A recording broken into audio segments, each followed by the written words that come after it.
Hello, everyone. Let's chat about political participation and public opinion. So this is the outline for what we are going to be discussing today. Important things, like one of the examples how public opinion might influence public policy. After a few police brutality cases, there have been significant changes in some police departments and in their training. And this movement, Black Lives Matter, some of the members of the movement have been even elected to Congress and try to advocate for police reform in Congress. So after we chat about political participation, you should be able to do those things listed here.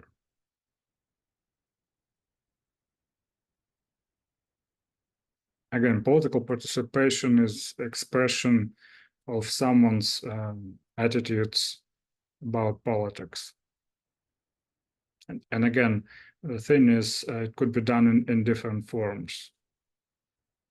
Important thing about political participation in democratic societies, it is really important. As I mentioned before many times, candidates for statewide, at least statewide electoral offices like governor or US senator, they do hire pollsters to see who is likely to vote. So if you are not likely to vote, it means politicians will pay less attention to issues.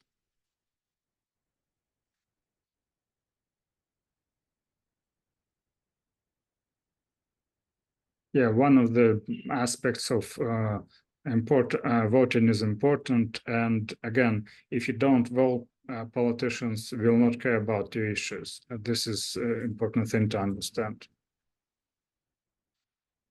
Voter turnout in the United States is lower than in some other countries, let's say in Europe. It is, I guess, a product of some kind of cynicism that voting doesn't matter. Usually in presidential elections, voting is higher than in midterm elections.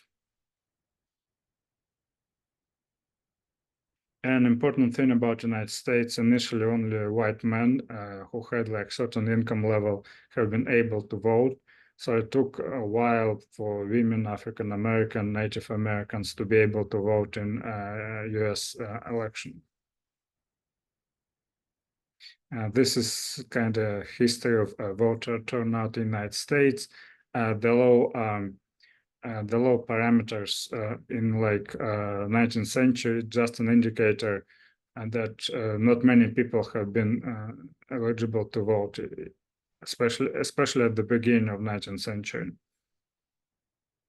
And obviously you see a sharp difference in voter turnout between presidential election year and midterm election year. And again, in presidential election year in the United States, president is elected, 1/3 of the Senate and full House.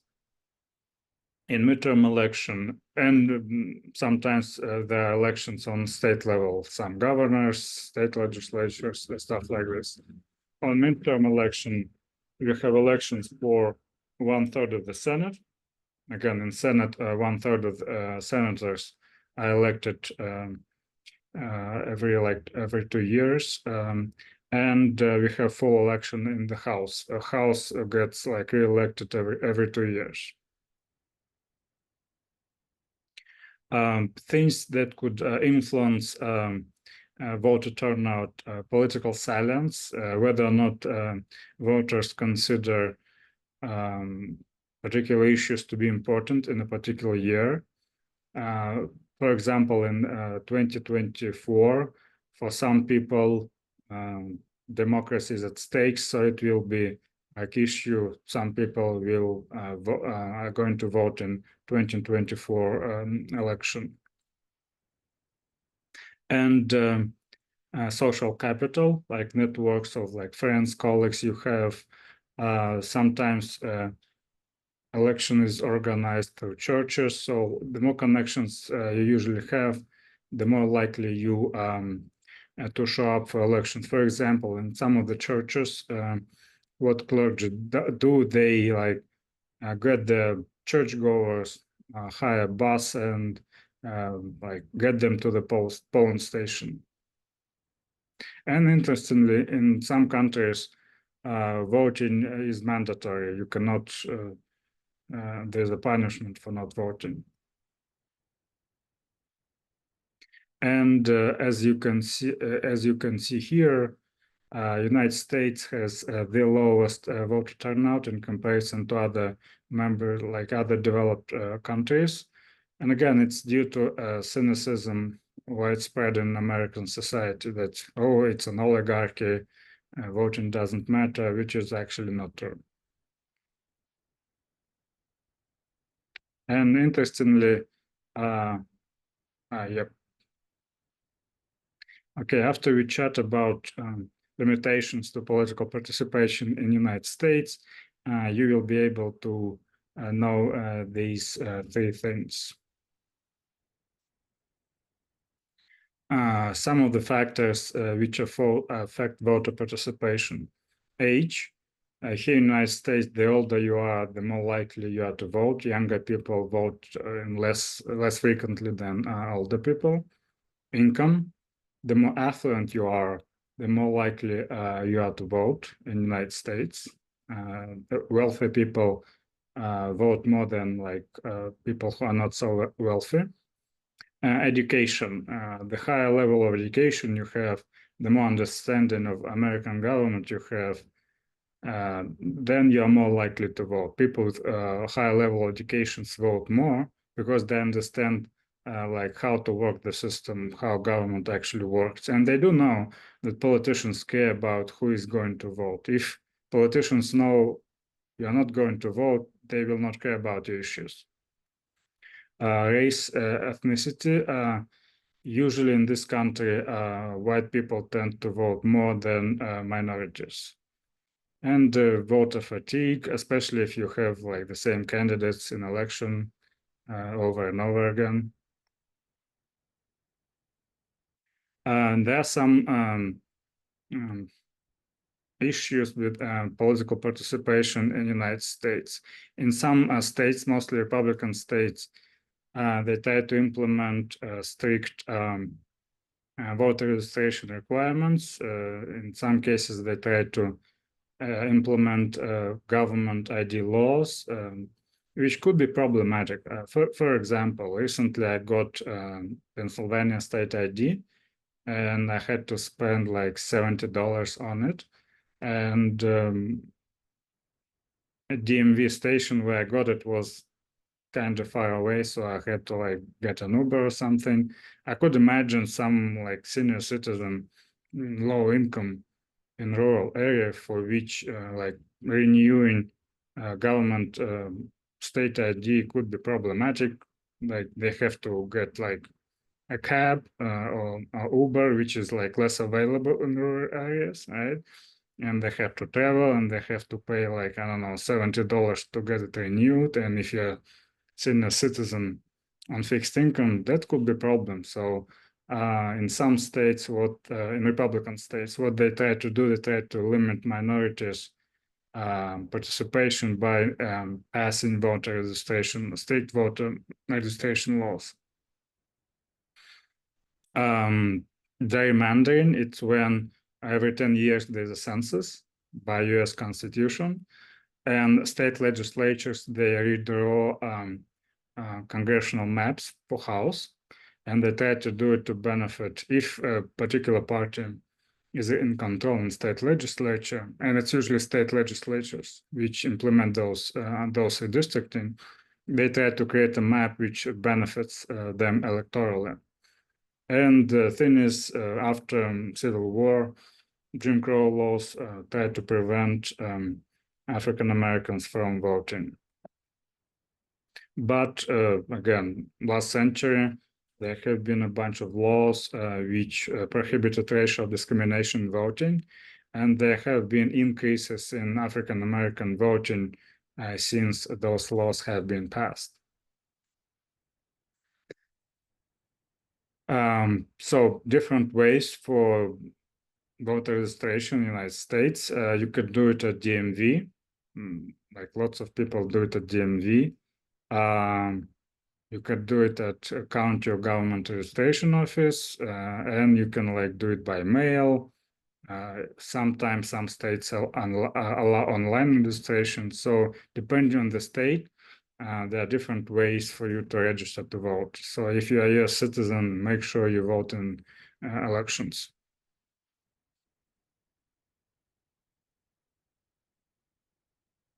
So we talk about next few minutes.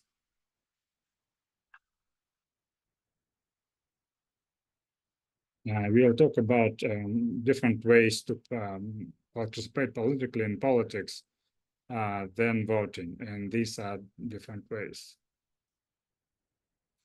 Important ways to participate. Contact your legislators about issues.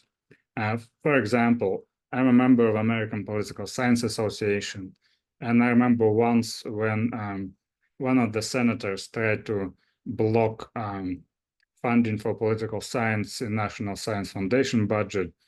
American Political Science Association sent an email to like members saying, make sure you contact your senator, your member of Congress, make sure political science does get funding in National Science Foundation budget. So contacting legislators about issues sometimes could be important and sometimes could lead to results. Volunteering, another way to participate in politics. You can volunteer for a candidate you like. Engage in discussions, again, about politics in person or online. Recently, online discussions became toxic, so I myself don't discuss politics online, only like with a few of my like mentors, professors. I don't discuss politics online with like, I don't know, people I don't know.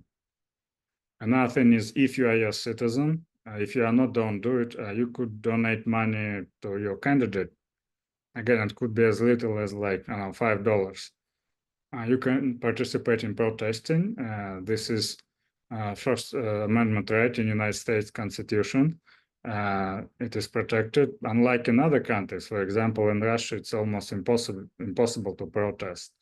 For example, when the war started, and some people started protesting the war, Russian State Duma passed legislation which basically like prohibited anti-war protesting, online activities, and lots of people went to jail, went to prison for doing that.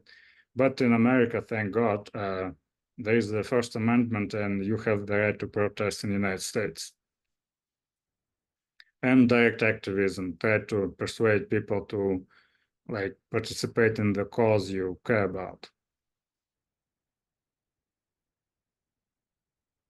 Okay, in some surveys, lots of people, the main way people participate in politics, they vote in elections. Some people attend campaign events, speeches. Some people volunteer.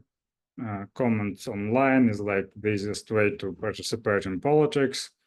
Organize protests. Some people do it.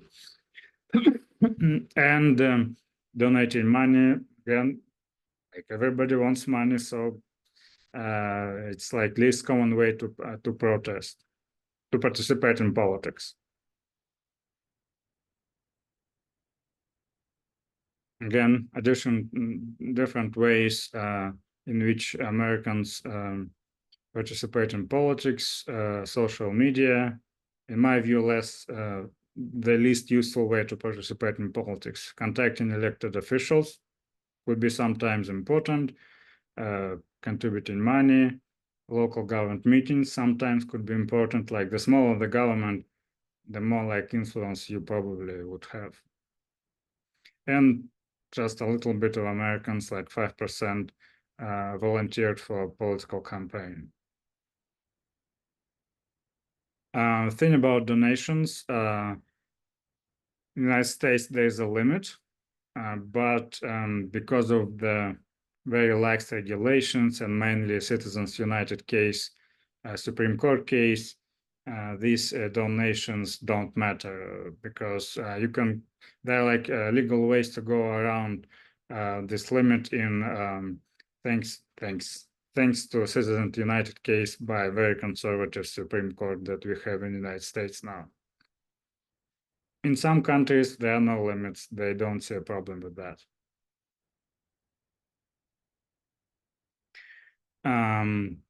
Social media use is like correlated with greater political participation, but the problem is whenever I ask my students where you get your news, many often say social media, and so you do know how social media works, right?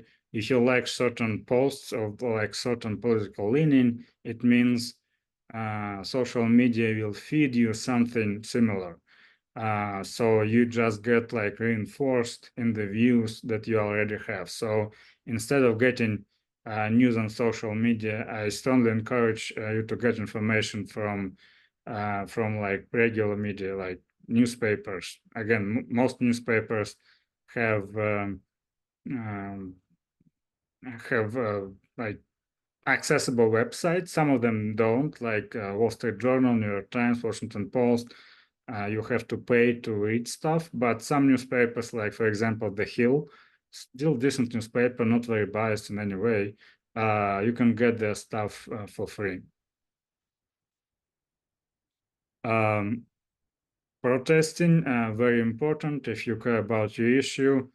Thank God in this country you can participate in protest. And for example, many students at Drexel, not many, but some of them participated in pro-Palestine like encampments. I myself, I guess I'm like more pro-Israel, but again, in this country, everybody can protest.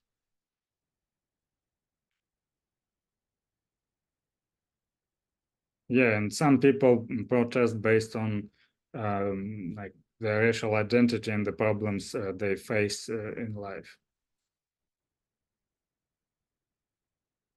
Lots of like different movements recently. The most, I would say, consequential was Arab Spring, when lots of governments in Northern America and Middle East have been like removed by protesters. So sometimes protests could lead to change in government.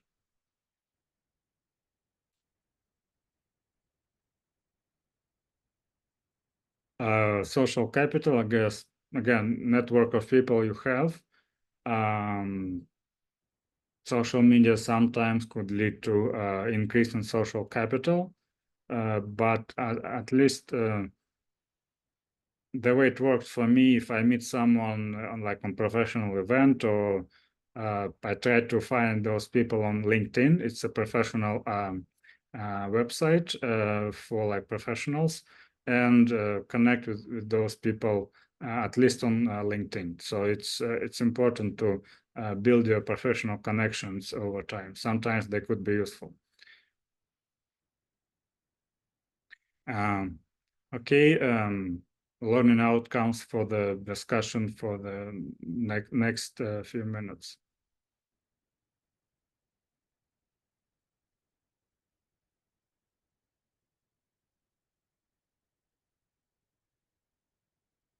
Again, public opinion is like a concept, and the idea is that by doing surveys, we can say that like most people in this particular country has a particular view on this issue, and in democracies, usually those like majority views, in most cases, they do translate into like change in public policy. I'll give you an example.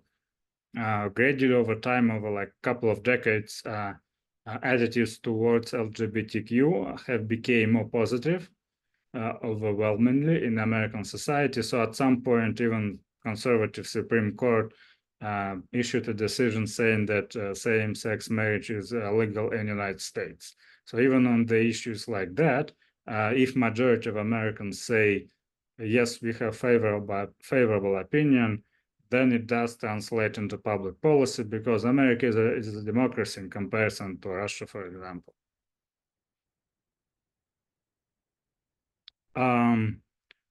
Demographics, they do like affect political opinions. If we talk about, let's say, Israel-Palestine issue, younger people tend to be more pro-Palestine. Older people tend to be more pro-Israel overall in general. Race, I would say minorities tend to be pro-Israel. And I'm not sure about gender and education. It's kind of split.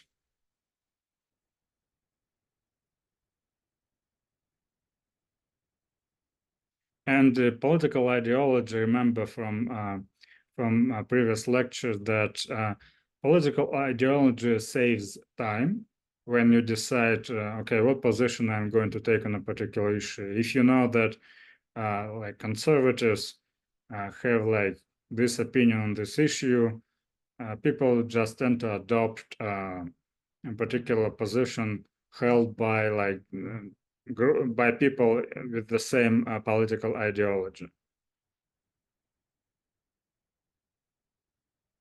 A couple of ways to measure public opinion. Most common way is to conduct polls, and a couple of concepts for you to understand if you might read like some newspaper and some discussion of polls. One important concept is a sample, since in public polling, we cannot just do a survey of like all people who live in the United States, right? So what people do, they create a sample, a small group of people, usually like 1,000, like 200 or 1,000, like 500 people, who should have characteristics similar to like whole US population.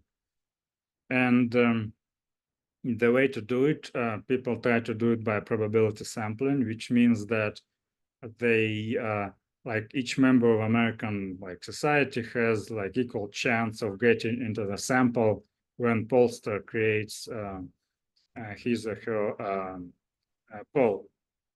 One of the ways to do it is random digit dialing random digit dialing. It's when a machine just dials a random number, so people have like equal chances to be included in the sample. But the problem is like fewer people pick up phones. For example, I have my phone is on silent mode. I never like pick up phone from unknown numbers. So it becomes harder and harder. And it's like, I think, common for many people. So it becomes harder and harder for pollsters to create like good probability sample. This is why it's we see like increased like errors in the samples. Like, for example, one of the most notorious examples, according to all polls, Hillary Clinton should have defeated Donald Trump in 2016, and they did polls in those swing states, and they missed the mark because I guess of many people have been shy to express their support to Trump, even like to pollster.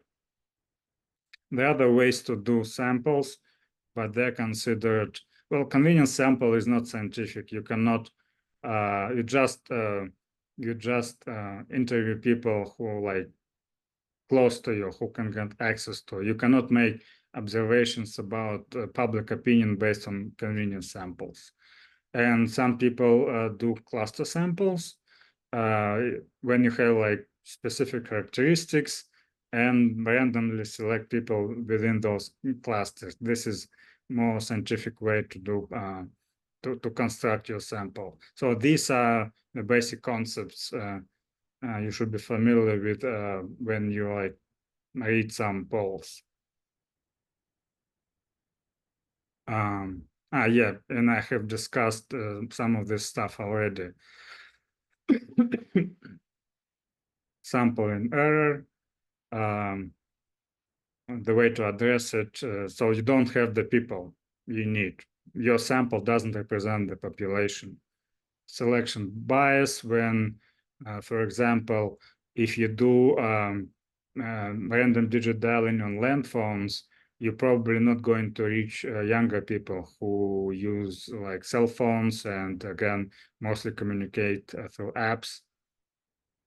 Measurement errors, question wording effects. If you ask a question in a way that leads to a particular answer, and believe me, people are very gullible. I have done a bunch of interviews and I have seen if I'm not very careful about my questions, people just want to be like agreeable.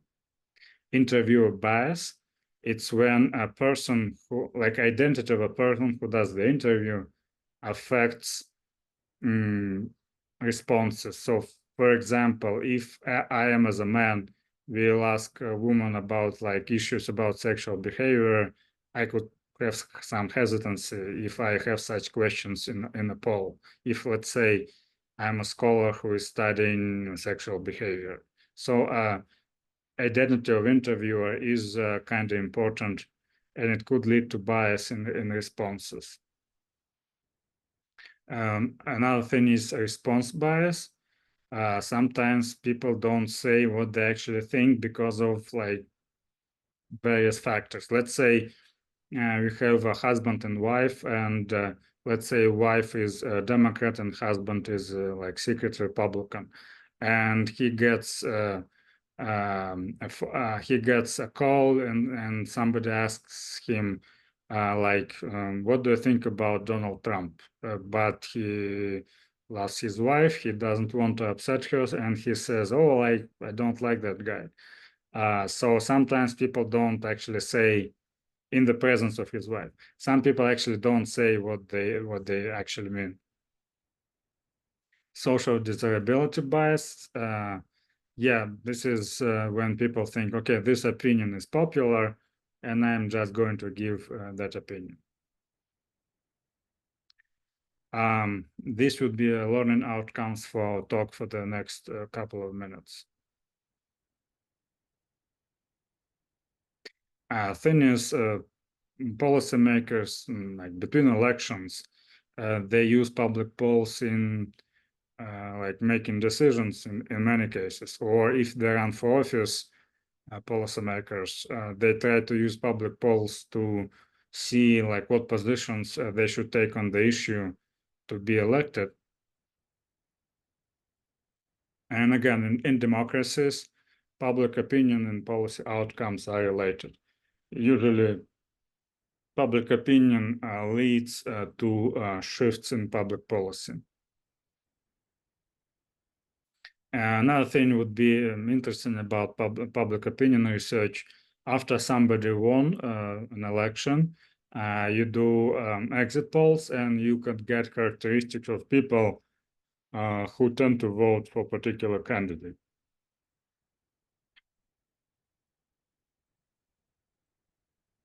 And again, since public opinion polls are public, you can read about public opinions in other countries and see what people in that other country think about different issues. Thank you very much.